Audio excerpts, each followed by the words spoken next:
Here we are once again to break down Survivor Durant's Battle of the Best series, this time episode 4. Sam, we just finished the episode and we are still coming down off of the lows of our feels, and I see that you have a box of tissues nearby. What's going on? We had a lot of highs, a lot of lows, tears of joy, twists, turns, and some heartbreak. Sam has already watched the episode and he's took plenty of notes. He's here to analyze it for you and ask the questions that you want to know. I'll be explaining the creative decisions behind making the game and also the editing decisions behind the episode. Then we'll be giving away the award for the player of the episode. After that, I'll deep dive with a special cast member from the episode in a segment I like to call 1 year later, discussing where their life is at now, post Battle of the Best. And finally, some deleted scenes, clips that couldn't make it into the episode here just for you to see.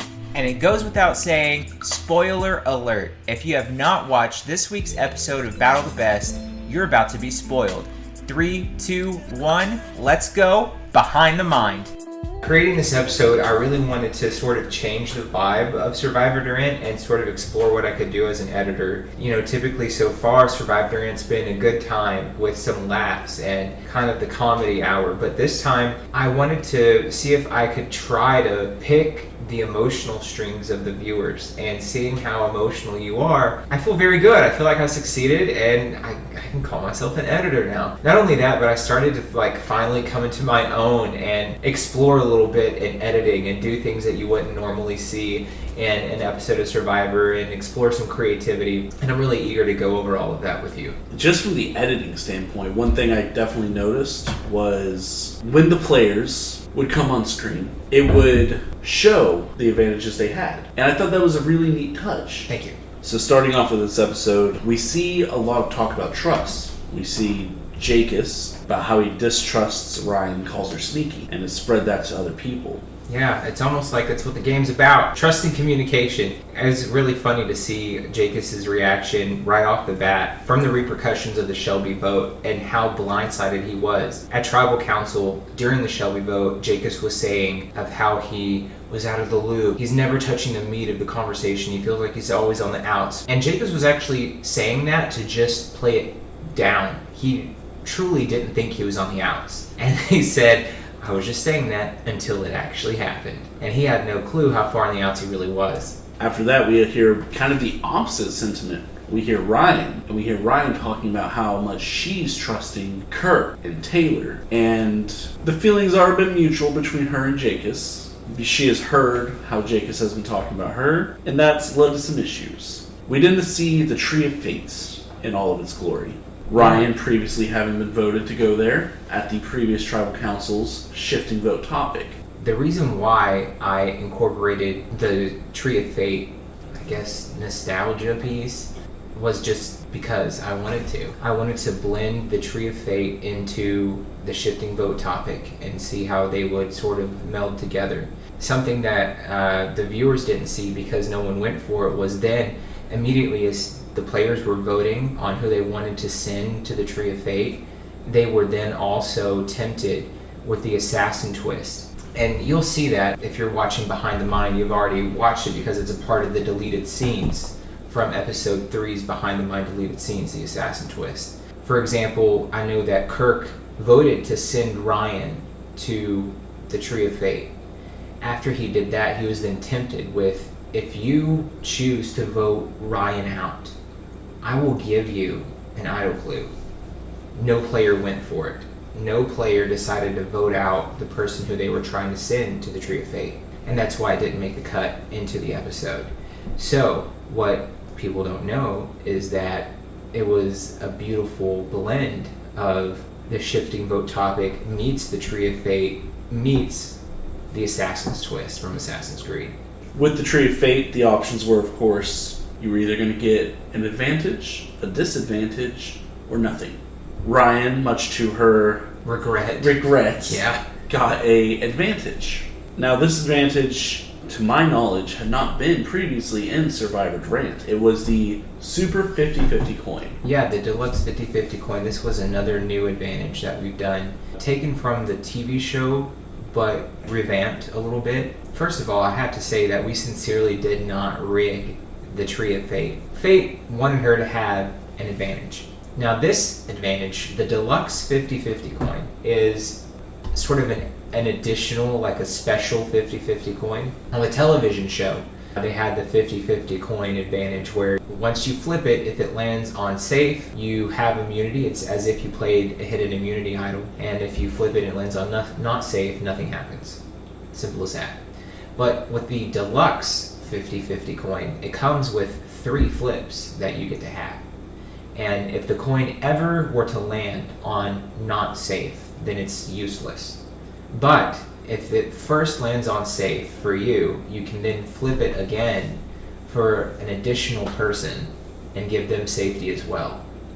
And then for a third person, if you wanted to try to give 3 people immunity. However, if it ever landed on not safe, then the people who previously had landed safe would be void and they would lose their immunity. And this also came with a curse attached, where if she were to purchase the item off of the advantage menu to cleanse curses, she could, if she ever landed not safe, still use her additional flips. She would get 3 flips no matter what. But it took 5 fire tokens in order to get rid of the curse off of the deluxe 50-50 coin. So it's either you cleanse it and you get 3 flips no matter what, or you don't cleanse it and you get 3 flips, but if it ever lands on not safe, then you don't get your additional flips. After that, we see the tribes are brought together, and everyone gets to hear their favorite M-word. Drop your buffs. And we have a little bit of a reshuffle, once again. And fate would just so have it that the players who stuck together in voting out Shelby be on the same tribe again. That was completely out of left field. The cool thing about it is, it didn't feel like anyone got screwed over by the swap. It didn't feel like anyone was immediately on the bottom. Ultimately, the decision to get rid of Briar was based on, in their mind, going into Merge, he was first the person most likely to flip, and second, he didn't have enough social standing in the game to get someone else to flip over.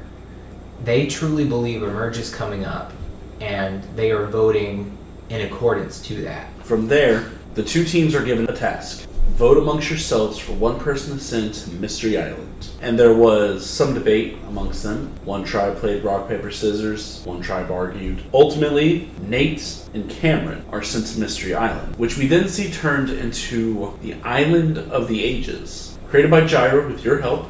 And Mason. Island of the Ages, the 2 players were given a sheet of paper and given the task of, what will I barter? What disadvantages will I take on to receive an advantage? Yeah.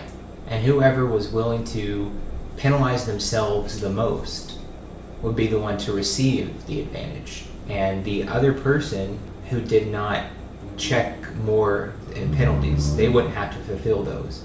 Only the person who gave themselves the most penalties would have to fulfill those penalties. Of course, there was the option the players had, neither of them took it, to not barter any penalties. Do you think that that would have been a proper call? If you don't do anything, if you put 0 on the paper, one of the penalties was something super simple, which was like give up your jacket. And the nights were so warm, no one really needed their jacket. So if you were to check 0 penalties, and your opponent agrees to it, but they want the advantage. So to be deceitful, they just check the jacket. They're going to steal that advantage without having to give up really any penalties. And no one's going to want that to happen. Now, had we had a Hunger Games situation where both players refused to take on any penalties, then, I guess nothing would have happened. I haven't thought through that situation because I'm counting on these players to be greedy. And with me telling the truth that this is a super powerful advantage, it's never been seen before, it's going to be worth all the penalties you take on, I was counting on them to put something down to go for it. Cameron checks like 8 different things, and I think Nate only checks like 4 or 5. So Cameron was willing to give up twice the amount of things that Nate would. That led to Cameron getting into his hands the very powerful Voodoo Idol, new to this game. With the Voodoo Idol, You write a name in it, you lock it, and you give it to someone else. You have to convince them that this is an idol and they need to use it. However, the person who actually gets protection is the person whose name is written inside. And all votes for the name written goes for the person who played it. It's an idol that can not only completely blindside the entire game, but it also relies on the owner of its skill with convincing. If you're not able to convince someone else, like, oh hey, here's an idol for you, and to play it's useless. Yeah, so when creating the voodoo idol, I knew that I wanted to do almost like a voodoo doll effect, and I didn't understand what exactly that meant for a long time, and this was the twist that I struggled with to nail down the most. When it eventually came to me, I was like, oh man, this is going to be brilliant if it works out and it gets played how I envision it to get played. It's never been seen or done before, something like this. So the players, even someone as experienced with Kirk who's done many games, they're not going to be suspecting to have an idol given to them and it have repercussions for them playing the idol. The thing that I do love about it is you don't hardly see anyone these days in Survivor give someone else an idol. It's, if you want to play an idol for someone, you just stand up and you play it for them because you don't want to trust someone else with your idol. So if I want to play an idol on you, Sam, I'll just stand up and say my idol is for Sam. Why would I ever give my idol to Sam? He might steal it or use it on someone else. So it's now my responsibility as the owner of this cursed voodoo idol to convince Sam that this is a normal idol, that nothing's going on. And Sam might be thinking, wonder why he didn't just outright play it for me. And then maybe I say something to the effect of, well, I don't want people to know that we're working together. It's a responsibility on my end to make sure that you buy into whatever I'm selling. Then the rest is history. Also, the players should definitely kind of be wary that this quote-unquote idol has a zipper attached where a compartment can hold stuff inside of it. So it should be kind of a flag that something's amiss here. The hidden immunity idol is a form of a necklace with some piece of jewelry or symbol attached to the necklace. There's never a compartment within the idol. So there should be some sort of concern there. And if there isn't, then I would say that the person who passed it along just did a good job. While we're at Mystery Island, we also get cuts to the immunity challenge, which is the classic game of tic-tac-throw. What a blowout. Yeah, I was sad. Do you like how I edited the challenge? For me, I was very proud of how the challenge editing ended up, of how like whenever a point was scored, I laid out a line across of representing the tic-tac-toe and the little flicker that it did. And I didn't know what I was going to do going into it, but I knew that the audience couldn't tell if something scored or whatever. And then when it finally came to me of what to do, I was very proud. That actually was something I planned on bringing up. That helped a lot, because there was, especially with those little corner pieces, most of the ogre tribe at the winning camp is focused on looking for the wishbone tree. We hear a little bit from Dylan about his trust in Jacus. Jacus, of course, is completely on the outs with his last little group. With Dylan having all of his faith and all of his trust in Jacus, but Jacus being on the outs. Do you think Dylan may want to start trying to branch out and branch away from that person that he trusts the most? Jacus is telling Dylan what is going on because we see that Dylan says, I feel closest to Jacus because he's buying my loyalty with information, but Dylan still doesn't necessarily trust Jacus. And Dylan obviously didn't feel safe at the former Green Tribe with Mason, Peyton, and Ronnie. I think Dylan feels safest with his former Pink Tribe that he started on, which would be Taylor and Nate. He is taking all the information that he can get because currently with the new Ogre Tribe, he's being reunited with Jacus, who's telling him everything that went down and why Edgar went home and why Shelby went home. Dylan is being caught up on everything that went down at the losing camp through Jacus, but it isn't like he probably wouldn't have been caught up anyway through Taylor and Nate. And Jacus is also pretty desperate now. He lost a lot of allies the last couple of rounds. He knows that he's on the bottom, so he's obviously going to scurry back to Dylan. Dylan might not want to be associated with that, but Dylan also knows that that's a number for him. And if Jacobs was honest with Dylan and said, man, I'm on the bottom, Dylan might be like, I want to scoop that up and use that. That's a number for me. We catch up with Cameron, and he talks about his mutual mistrust of Jacobs. They don't trust each other. Jacobs thinks Cameron's lying a lot. Cameron thinks the same. And surprisingly enough, Cameron trusts Mason the most. Yeah, I think it's really interesting that they lost so much trust with each other, and I don't even necessarily know what caused it. I think there's definitely a case that it's possible Jacobs believes that Cameron threw a vote on him, because Cameron didn't vote last tribal council during the Shelby round. Cameron didn't vote, and Mason went to Mystery Island and threw a vote at Jacobs. So Jacobs might blame Cameron for that. We don't know. We also do know that Cameron was saying he has some sort of distrust with Jacobs even before he went to tribal council in episode 3, whenever Shelby went home. We see that escalate even further in episode 4. What I do like about Cameron's game right now is he's starting to finally talk to strangers. We see that when he's talking to Nate and he's trying to restart his game. And he sees that his previous options, Shelby, gone, Jacobs, bridge burned. So he's trying to restart his game, and I really appreciate that with Cameron. And he also knows that his lack of allies he's trying to make up for with advantages. He has a second vote online now, as well as now a very powerful idol. The bad news is the next tribal council he attends, he can't vote, and he also can't have any idols played for him.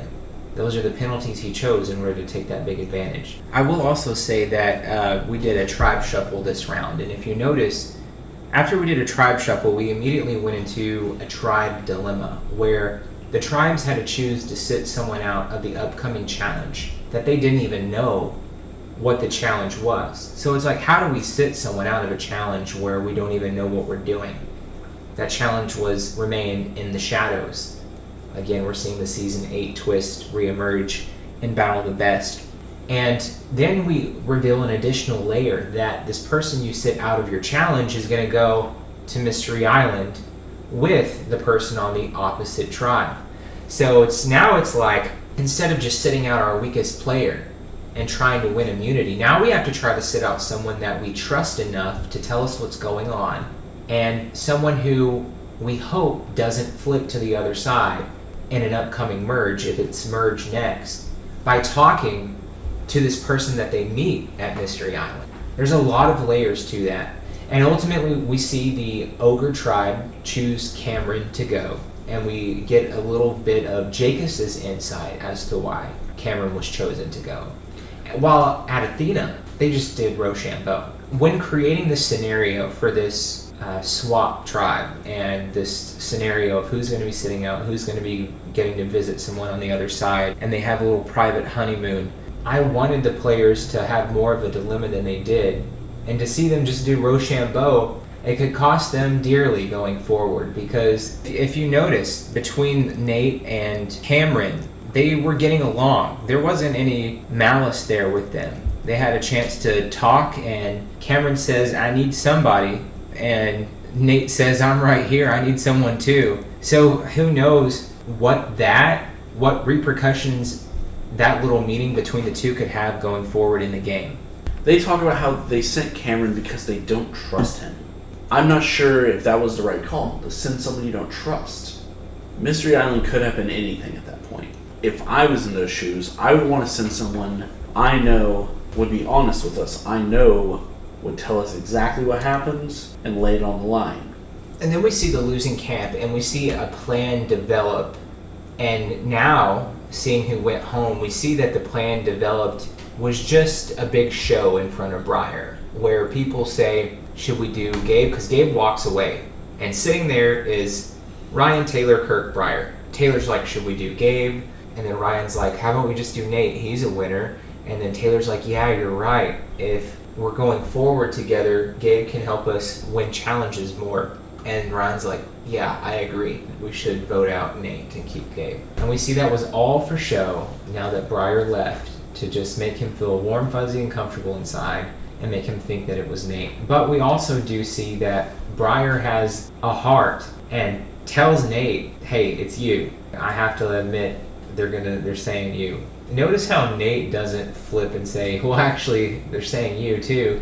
Nate just comes to the conclusion, all right, they're telling us each other and one of us is going home. So in that moment, Nate truly didn't know. Nobody truly knew between Briar and Nate who was going home. They could only wait for the votes to flip over. We finally do come to the tribal council. Briar thinking it's Nate, Nate thinking it's Briar. Mm-hmm. We get to our shifting vote topic. I'm glad you brought it up. Who do you want to receive a disadvantage? We see that this is the introduction of the ninja into the game. Oh, the ninja. It was on the token menu since day one of move the ninja for 2 fire tokens. And everyone was like, how do we get the ninja in play? How do we move the ninja? Everyone knew it was coming, they just didn't know when it was coming. And now it's here. Boom, it lands on Nate. Leaving with Nate with an automatic vote against him at that council. I can only imagine he must have been sweating.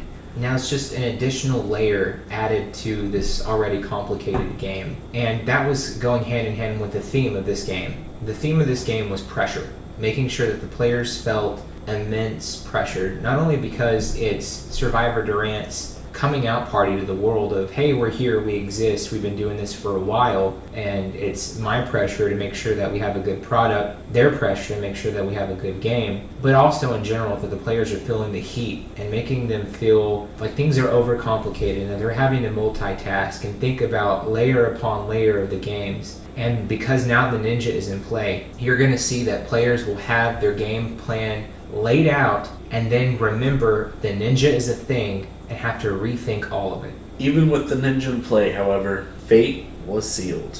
2 votes Nate and the rest on Briar. Yeah. Was it pretty tear-jerking for you? Were you in your feels? Were you emotional? I was great until the moment he stood up and said, can I hug them? And then my heart broke into a million pieces, leaving me a cold husk of a person. I mean, you're normally that anyway. I mean, fair. But now you're that with Briar out of the game. Yes, now I'm that with Briar out of the game. And what I'll say is, I'm not like a genius or anything when it comes to editing. I just work with what I got. And Briar gave me the ability, because of the person that he is, because he is very kind, he gave me the ability to edit the episode in a way that was very emotional and left people on a low. And that's what I wanted. I wanted to make sure that people felt something from the episode. There were some high moments too. Let's talk about my most creative moment of the episode. The Hunt with Kurt Carlson. Yeah.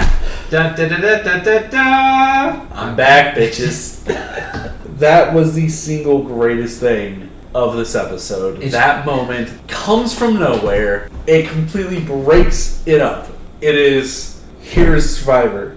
The Hunt with Kurt Carlson. Here is Survivor. I'm totally waiting. I'm going to be waiting for the television show to rip that off. And they'll still call it The Hunt with Kurt Carlson, even though he's not on the show or whatever. If they don't, we riot. Exactly. But without that segment in the episode, it felt like the episode was kind of bland, where it forces the viewer to continually focus and have to watch and listen and try to pay attention to everything. And I know attention spans are very short, and so I needed to have a sort of jerk me awake moment. So we have a series of serious conversations with the winning camp, then we go to the losing camp and we see this fake plan that it's going to be Nate, and then boom, the hunt with Kurt Carlson. That wakes up the audience, and now Nate's coming back to the losing camp from Mystery Island, and it's time to get to the meat and potatoes of the episode and figure out who's going and why they're going and the strategy of it all.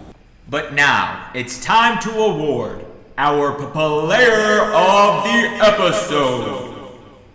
Sam, who would you crown as the player of the episode? I would have to say the player of the episode was probably TSL.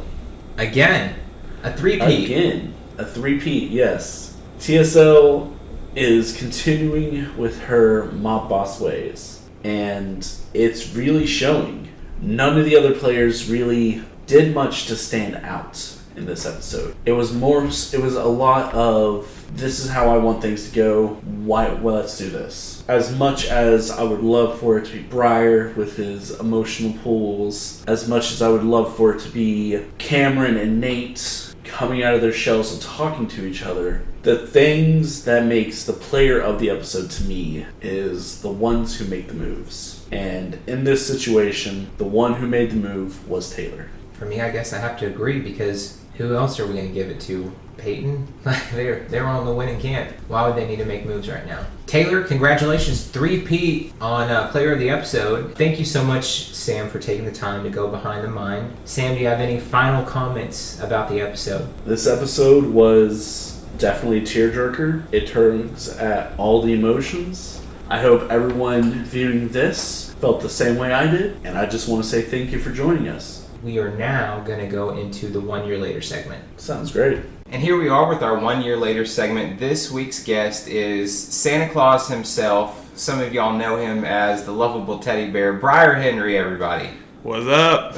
What's up? Briar, thank you so much for joining me on the 1 year later segment. You made it through Battle of the Best. You are here, alive, thriving. Tell me about your life right now. What does it look like? My life right now is going pretty good. I'm still happily married to the love of my life. Got a beautiful baby boy and another one coming in a couple months. That's exciting. Expanding the den of bears. Mm-hmm. Do you know the gender of your... It's another boy. Another boy. How does that make you feel? Super excited. Do you want a daughter too one day, or are y'all stopping at 2? We're going to keep going till we have a girl, at least up to 3 kids. Don't want any more past that. And if it's another boy, it's just dang. I guess so. What lessons are you learning right now as a father? Lessons I'm learning right now as a father is definitely patience. Learn how to be more empathetic to child's feelings, especially as he's going through toddlerhood at the moment, and he's dealing with a lot of emotions he can't really grasp right now. What are some of the highlights of being a father? Like, what are some of the cool things that you get to see? Some of the cool things I get to see is just seeing him learn new stuff every day, learn new words. Like he just now learned how to count to 10. Just does it all the time. So happy to see him do it. That's exciting. When you were playing Survivor, how often did your family come into your mind? All the time. All the time. Did you tell other people about your family? Yes, I told other members in my tribe about my wife and my son, yes. And how did they respond to that? They seem to be intrigued, want to talk about it, try to get to know me more on a personal level, which some people's strategy, some people are sincere in that facet. Did you use talking about your son or your family in a strategy sense? You could say yes. I would talk to them to just get on a more personal level with them, just building up stage trust. You could say that was used as part of a game, but it was also just trying to get to know people playing, because there were quite a few people I knew in this game that playing, but others I didn't, like Kirk, Taylor, stuff like that. People I didn't know, just wanted to get to know them better by telling them a little bit about my life. Yeah, and the people that you did know, some of the people that you did know was Jacus, Dylan, Cole. And there was talks, especially early in the game, that the 4 of y'all had an alliance going on. What is your take on an alliance between you, Cole, Dylan, and Jacus? I think if it came to an alliance there, that talk was never brought to me, so whoever is saying that I was never involved in those talks, but I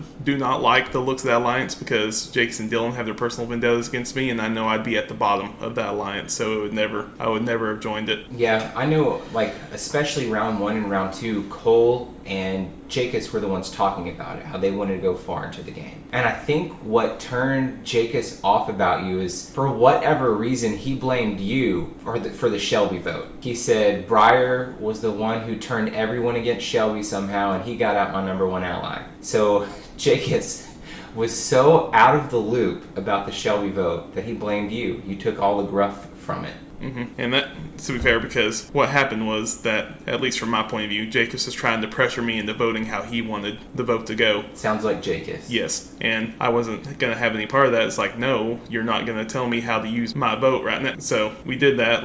I wouldn't say that I was 100% ringleader, but I did voice that we should take this person out right now. When you started the game, like you said, there were some people who you didn't know. And by the end of it, you made friends with just about everybody. Who surprised you the most of who you got to know? Kirk, honestly, I think he was a really cool guy. Loved getting to hang out with him, talk with him. What is it about Kirk that makes him so fun and easy to be around? Because we see that he's successful in any Survivor game that he plays. What is it about his personality, do you think, that makes him so successful in these games? Personally, to me, it feels like he's fairly outgoing, and he's pretty easy to talk to. And like to that, just knowing him like on a personal level, like one-on-ones, like it doesn't matter if he's from the north, we're from the south, doesn't matter. Just getting to know him as a person. I agree. But whenever you get voted out, you say that you're ready to go home, and you're kind of relieved to be voted out because you don't like what Survivor brings out of you as a person.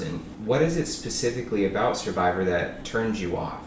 Specifically for me, what turns me off about it is just the act of you build these good relationships with people, and then you have to, at the end of the day, just either be deceitful, cut them off, do whatever. I get it's all in the game, but personally, I just don't like the feeling of building a relationship like that and then just cutting it off like it was nothing. That's a really good point. With that being said, do you think that it's possible to play honestly in the game of Survivor? I think it is, but I think there are certain scenarios in the game that make it to where you just have no choice, and that can be very conflicting to some people not as much. We also see when you get voted out in the game, a lot of the players believe that the merge is next. If we find out that the merge is next, would you be a little bit disappointed that you got so close to the merge and you didn't make it? I would be, a little bit, yes, because I think it would have opened a lot of different pathways for me if I had made it to the merge, but it is what it is. I think seeing what happened to me, there was no way for me to escape the vote that was happening. You know, Briar, we get carrier pigeon letters all the time from fans all over the world about the show, and one of the questions I get all the time is from Fiddlefoot fan number 1, and they wanted to ask you personally, is it true that you helped create Terror of the Troll, and is Fiddlefoot really that handsome in person? Did I have a hand in creating Terror of the Troll? Yes, I did, and Fiddlefoot is drop dead gorgeous in person. Will you talk a little bit about how you contributed to the making of Terror of the Troll and the thought process behind that, how you came up with it? The thought process of Terror of the Troll was that you and I, we did want to have a Game of Survivor, but we didn't want it to be as serious where it's like, people are like, okay, this is going to happen. It's going to happen like this. We always wanted it to be like, you can't take this one that seriously this time, because you could think you have something really going on and you're working for it and it's nothing. You got trolled. Working on building relationships, but don't take this game too seriously. And I think that describes your personality and your thought of the game perfect. You know, why is everyone being so butthurt about the game? Why are they feeling so hurt when it's just supposed to be a fun game? Thanks to you, it birthed one of the most fun twists, unpredictable twists, crazy twists ever. I will say my experience with Survivor Durant, pretty good. I would say that, you know, there are some people that take the game to heart more than they should, but I do believe that this game is an avenue that what we've intended to is to spread the word of Jesus and try to show Jesus through to people by playing this game. Even though sometimes Jesus is not manifested in the best way in this game, I think there are some people that have gotten closer to God just from conversations with fellow believers in this game, and I think that that's fairly important. I'm excited to see what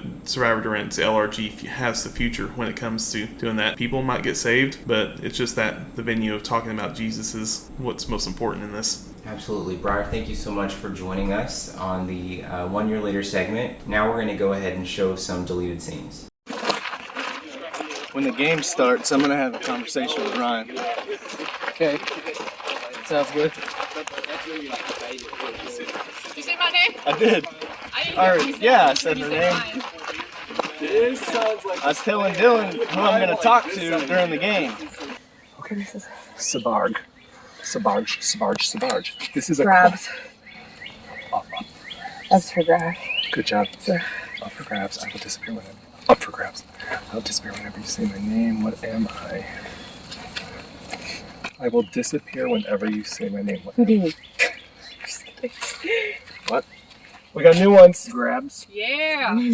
Crabs. Riddles. That's what says Crabs. Oh, you're looking at it from that way. Yeah, grabs. I'm like Sabarge. Here.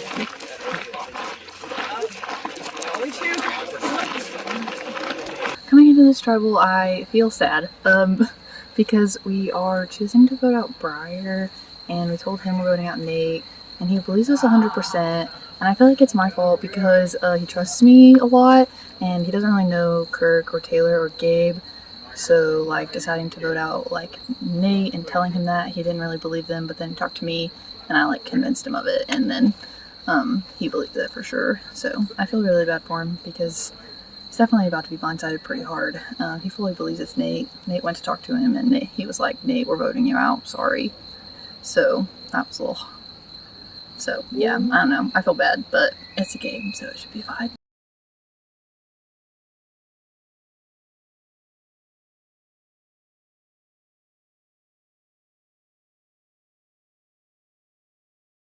Give me your top 3 most trustworthy people for you. Right now, my first most trustworthy, my first most trustworthy person. Yeah. Well, Fill us up now. Yeah. Fill us up. There. Maybe I'll help. You got it? Yeah, I got it. We do need to give some to Nate, though. I know. Yes. Oh, yeah. Yeah, let's leave him that. Yeah, he can drink the rest of that. Yeah. Hey, he went to Mystery Island. No telling what all he's got there. Oh, yeah, he probably had everything. You better come back with like some real food. The Like Fig Newtons. He's coming back carried on the. I was thinking like anything else but Big Newtons. Coming back carried on the I'm palanquin. I'm stuck on what I see. Where did you see the Fig Newtons? Is our buffs were in It it? was the box that the buffs were Oh, in. you don't call those Nutri-Grains? Yeah, I call them Nutri-Grains. They're basically Fig Newtons, right? They are. They They're like are, 3 but- Fig Newtons put but- together. Ah, they're thick. So 2 and 2, and then the That's what I'm saying. Y'all Y'all want to do down. best out 3? Is that how you do it? 1, 2, 3, shoot. So like yeah. you two play, So two and of you us two and two play. play. 2 out of 3, Yeah. and then... Y'all doing 2 out 3? All right. Right. Should we? Hey, do y'all have rocks? Right? Seems like he doesn't know. Rock, paper, scissors, shoot. You win? Oh, rock. Yeah. Yeah. Rock, paper, scissors, shoot. Oh. Rock, paper, scissors, shoot. Oh. Bullseye. So now us? Yeah, I agree. They say this person sits out this challenge or they should Mr. Allen. They sit out the challenge and go to Mr. Allen and replace him. You want to win if you want to go to Mystery Island. Rock, paper, scissors, shoot. Oh boy. Rock, paper, scissors, shoot. Of course. Rock, paper, scissors, shoot. Okay. I'm glad about that. Sorry, but I want you here. Rock, paper, scissors. Rock, paper, scissors, shoot. Rock, paper, scissors, shoot. Rock, paper, scissors, shoot. Rock, paper, scissors, shoot. Oh, yeah, you got me. Nate's turn. All right.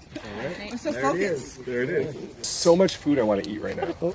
Oh, dude. Like a pizza, like with like all sorts. Me and Peyton sat right here and talked about food for 2 Well, hours. that's how you kill yourself. That's how you get more hungry. Last night we were just like, man, There's 5 of them. No. I could eat a steak. And then we started talking about pizza, like a whole large pizza.